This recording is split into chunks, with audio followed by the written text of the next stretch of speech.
a Conjuração Mineira e a Conjuração Baiana.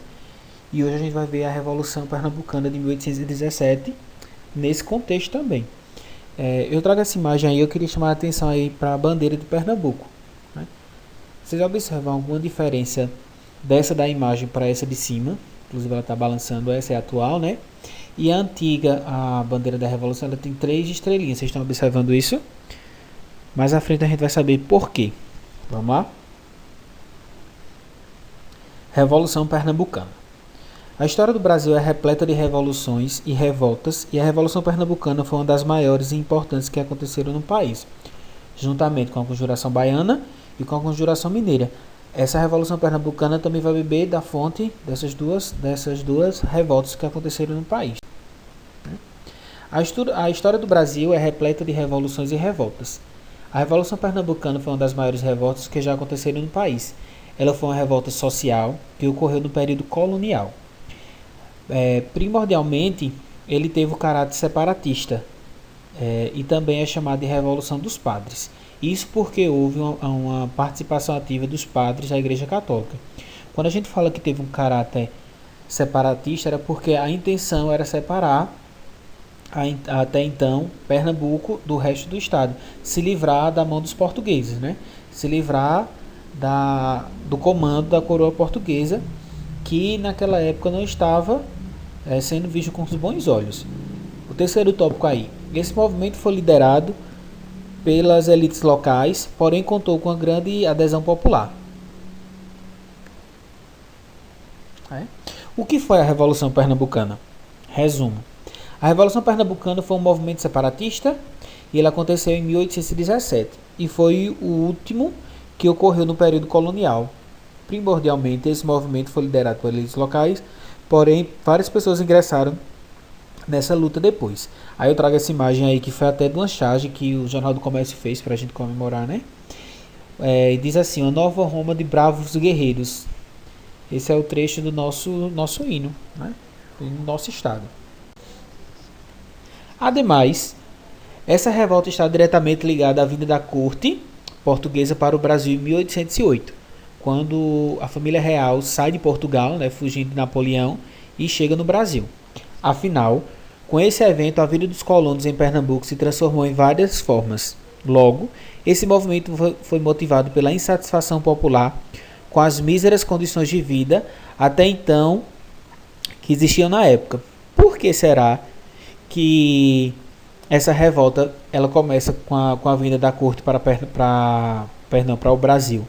Inicialmente, a família real chega em Salvador e depois transfere a capital de Salvador para o Rio de Janeiro. Aliás, assim como a Conjuração Baiana e a Confidência Mineira, foi um movimento com caráter separatista e republicano. Porém, há uma grande diferença entre os três afinal. Somente a Revolução Pernambucana conseguiu separar a fase conspiratória e chegou até tomar o poder local por alguns meses, o que não ocorreu na Conjuração Mineira e Baiana. Vocês estão lembrados? Vocês estão lembrados que eles foram presos antes da Revolução acontecer? Pernambuco foi diferente, né? Pernambuco é arretado, né? Sempre sai na frente de tudo. Pernambuco é o melhor estado do Brasil. Não sei se vocês concordam comigo, né? Vamos lá. Aí tem a imagem, né? Do período dessa revolução que eu encontrei. E o contexto histórico. Primordialmente, com a chegada da família real em 1808, uma série de mudanças foram determinadas, sendo uma delas uma maior liberdade econômica às elites agroexportadoras do país. Porém, após essas regalias, houve uma grande elevação dos impostos para o financiamento dos conflitos que envolvia Dom João VI. Dom João VI, na verdade, ele vem com a família real e toda a sua corte. Então, para manter a corte aqui na colônia, eles precisavam aumentar os impostos, principalmente no Brasil, para manter toda essa estrutura. Não é isso?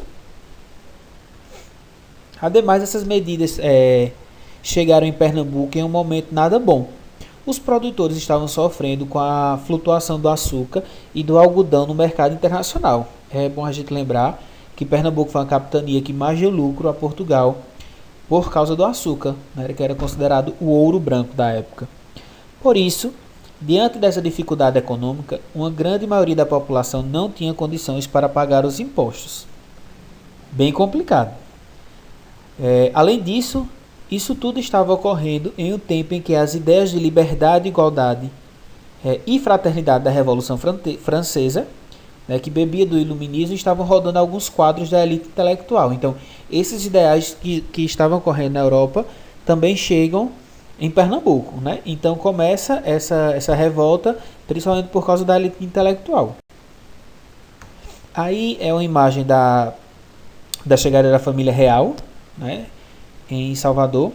Este é Dom João VI, João VI, logo principalmente na imagem principal, né, de branco, uma pessoa beijando a mão dele, e atrás dele toda a corte, né, além da família real.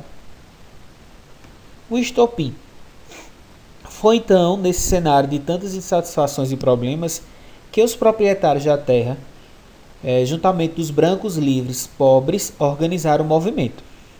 Ele eclodiu em março de 1817, em 6 de março, por isso que a gente tem a data magna, vocês estão lembrados? Que é agora feriado do nosso estado. O ápice foi a morte de Joaquim Barbosa de Castro, que morreu assassinado ao realizar a ordem do governo local de prender supostos envolvidos em uma conspiração. Outra imagem aí eu trago da Revolução, né? Logo a rebelião se espalhou por toda a cidade de Recife, forçando o governador a se abrigar no Forte do Brum.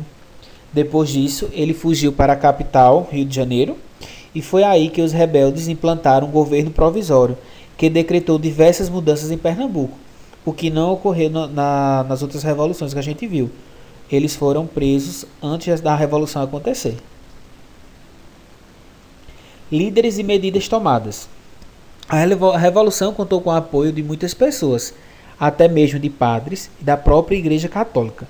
Porém, tiveram nomes que se destacaram mais como liderança, como por exemplo Domingos José Martins, José de Barros Limas, Cruz Cabugá e Padre João Ribeiro.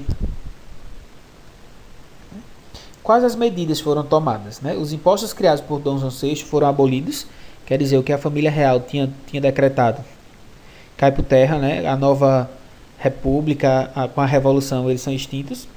A instituição do princípio dos 3 poderes, que é o legislativo, o judiciário e o executivo, já era uma evolução, né? O aumento do soldo dos soldados, que quer dizer o salário, né, o dinheiro. A manutenção do trabalho escravo, o que difere muito da Conjuração Baiana, né? Proclamação da República da Capitania de Pernambuco e estabelecimento da liberdade de imprensa e de credo. Credo que está relacionado à questão religiosa. Aí, isso aqui é a imagem da carta, né? Os revoltosos, as pessoas que estavam envolvidas diretamente na Revolução, espalharam para Pernambuco, né, dizendo quais eram seus ideais, para atrair a população para apoiar essa revolução. E isso aí é a imagem do Palácio do Campo das Princesas em Recife, onde os revoltosos dominaram o palácio, né? Então eles dominam, que é a sede do governo português, para implantar essas novas medidas. O que ocorreu nesse governo provisório, né? Os líderes da revolta estarão no governo provisório. O governo provisório era composto por uma elite colonial. Domingos José Martins, comerciante, José Luiz de Mendonça, advogado, Domingos Teotônio Jorge, capitão, José Ribeiro, padre, e Manuel Corrêa de Araújo, fazendeiro. Seus interesses eram de mudança política e econômica, e não de mudar a estrutura social. A estrutura social estava relacionada principalmente com a questão da escravidão ainda existente. Estabeleceu a extinção de alguns impostos, a igualdade de direitos para os brancos, a tolerância religiosa e a liberdade de imprensa e de consciência. Implantou o sistema republicano, né? Adotou uma nova bandeira e uma nova lei orgânica, né? Vamos lá? O que mais ocorreu? Os comerciantes portugueses do Recife, por sua vez, tentaram impedir o movimento, interessados na preservação do sistema colonial e de seus privilégios, oferecendo 500 mil francos aos membros do novo governo, para que desistissem da revolução. Outro ponto do governo provisório. O governo provisório enviou emissários ao Ceará, né? José Mariano de Alencar, e à Bahia, Padre Roma, que foi fuzilado. Fim da Revolução. Como ocorreu o fim dessa revolução? A coroa portuguesa reprimiu intensamente a revolução. Logo, assim que as notícias acerca da rebelião chegaram ao Rio de Janeiro, o rei Dom João VI mobilizou uma frota. Ela foi levada ao Rio de Janeiro ao fim de bloquear o porto do Recife. Ademais, mais de 4.000 soldados foram enviados da Bahia até Pernambuco.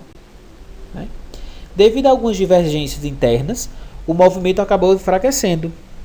E isso foi o que permitiu que as tropas reais retomassem o controle sobre o Rio Grande do Norte, Paraíba e Ceará. Por fim, a revolta em Pernambuco durou até 20 de maio de 1817 e só foi finalizada quando os grandes líderes se renderam ao general Luiz de Rego Barreto. Quer dizer, a revolta de Pernambuco ela durou um bom tempo aí. Como resultado disso, houveram-se grandes punições.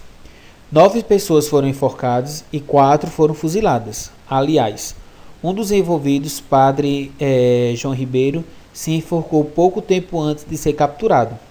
Já Cruz Cabugá, ao saber das notícias do fracasso do movimento, não retornou ao Brasil, permanecendo então nos Estados Unidos. Aí foi a revolução ocorrendo, né, na cidade do Recife, principalmente aqui a gente vê no Porto, principalmente por causa dos barcos.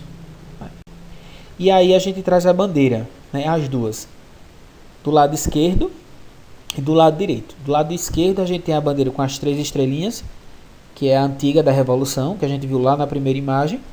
E do lado direito apenas a bandeira que é a atual. A bandeira da Revolução de 1817, desenhada pelo maçom Antônio Alves, e a atual bandeira de Pernambuco, inspirada na bandeira da Revolução. Quando mostrava essas 3 estrelas, simbolizavam as províncias que se uniram à República, que seria Ceará, Paraíba e Pernambuco. Então, quem fez parte dessa revolução foram esses 3 estados, por isso tem essa estrelinha. Né? E eu vou encerrar a aula de hoje com esse trecho aí. Salve, ó terra dos altos coqueiros, de beleza soberba estendal, Nova Roma de bravos guerreiros, Pernambuco imortal, imortal, que é um trecho do nosso hino, tá certo? Lembrando que eu estou no privado, mandem mensagem, né? Qualquer dúvida, sempre colocando o nome e a turma para ficar mais fácil. E até mais. Um abraço.